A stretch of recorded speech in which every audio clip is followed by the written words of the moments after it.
সকলোকে নমস্কাৰ জনাই মোৰ আজি ব্লগটো আৰম্ভ কৰিছোঁ।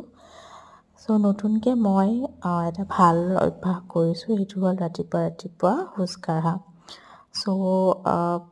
40-45 মিনিট তেনেকৈ খোজ কাঢ়িব চেষ্টা কৰোঁ। খোজ কাঢ়ি পেলাই আহি পোৱাৰ লগে লগে ইহঁত দুজনী মোৰ কাৰণে ৰখি থাকে। এইটো সৰুটো টুকটুক, তাই মোক দেখাৰ লগে লগে সেইফালে ভিতৰেদি আহিব মোক গ্ৰীট কৰিবলৈ, আৰু লগতে এইজনী ডাঙৰজনী ডেনি। সৰুটো দেখিছেনে, আহি পোৱাৰ লগে লগে তাইৰ উৎপাত, মানে মই যে আহিলোঁ সেইটো মানে ফূৰ্তিতে তাই মানে সেয়া মানে এনেকৈ মোক গ্ৰীট কৰিব। তাৰপিছতে তাইৰ এটা জেগা আছে, সেইখিনি জেগাত উঠি পেলাই মোক ধুনীয়াকৈ গ্ৰীট কৰিব। যেতিয়া তাই পূৰা গম পাই যায় যে মই আহিলোঁ আৰু এতিয়া নাযাওঁ ক'তো, তাই ধুনীয়াকৈ শান্ত হৈ যাব। ডাঙৰজনী আকৌ এনেকুৱা নহয়, ডাঙৰজনী সেই যে মোক দেখিছিল সেইখিনিতে তাই মোক এনেকৈ শুঙিলে হৈ গ'ল। তাৰপিছত এইখিনি তাইৰ জেগা, এইখিনিতে তাই ধুনীয়াকৈ বহি থাকিব, আৰু ধুনীয়াকৈ ইয়াতে বহি পেলাই তাই ৰাস্তাৰ ফালে চাই থাকিব। তাইৰ কাম মাত্ৰ তাই হ'ল যে মই আহি পালোঁ, তাই দেখিলে শুঙিলে, তাৰপিছত এতিয়া তাই এইখিনি জেগাতে বহি থাকিব, তাই ৰাস্তা চাই থাকিব।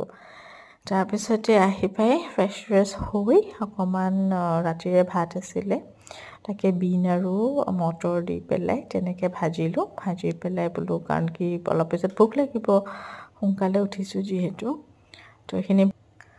এইখিনি বনাই থৈছোঁ, অলপ পিছত যেতিয়া ভোক লাগে খাম আৰু। তাৰপিছতে এইখিনি বিন আৰু গাজৰ, বিন নহয়, মটৰ আৰু গাজৰ আনি থৈছিলোঁ, সেইখিনি বেয়া হৈ গ'লগৈ। তাৰপিছত ইহঁতৰ কাৰণে মাছ অকণমান ফ্ৰাই কৰিলোঁ, আৰু গাজৰটো যে দেখালোঁ সেইটো বেয়া হৈ গৈছিলে অলম'ষ্ট, সেইকাৰণে এনেকৈ কুটি থৈ দিলোঁ পিছত খাবলৈ।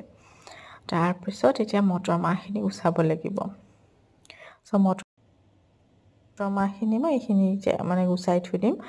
আৰু এই সেউজীয়া শাক পাচলিত এইবোৰ পায়নে আপোনালোকে? মই যে আগতে ইমান অশান্তি পাইছিলোঁ, কিন্তু এতিয়াতো উপায় নাই আৰু। কিন্তু সেইবুলি এইটো মটৰ নুগুচালোঁ আৰু, এইটো মই পেলাইয়ে দিলোঁ। তাৰপিছতে সেয়া মটৰ গোটেইখিনি গুচাই থৈ দিলোঁ, নহ'লে মটৰখিনি গেলি যায়, আৰু মই এলাহতে নকৰাই থাকে। আৰু এতিয়া ধনিয়া দেখিছেনে, কেইদিনমান আগত ধনিয়া পাব নাছিলে, আৰু কেইদিনমান আগলৈকে ধনিয়া নাছিলে, আৰু এতিয়া ইমানেই ধনিয়া দিয়ে। এতিয়া ধনিয়াখিনি বেয়া হয় বুলি মই এনেকৈ প্লাষ্টিকত থৈ দিছোঁ। আৰু এইফালে সৰুজনী মানে টুকটুক, তাই ৰাতিপুৱা মোৰ লগত সোনকালে উঠেনে নাই, উঠি পেলাই এতিয়া তাই টোপনি আহিছে কাৰণে তাই দৰ্জাখনৰ সন্মুখত ৰখি আছে, তাইক খুলি দিব লাগে। এতিয়া ধুনীয়াকৈ বহি দিব, কাৰণ মই নুখুলালৈকে। তাৰপিছত মই খুলিলে তাই ধুনীয়াকৈ ভিতৰলৈ সোমাই যাব। সেইটো তাইৰ ৰুটিন। তাৰপিছত মই এতিয়া দুৱাৰখন খুলি দিওঁ।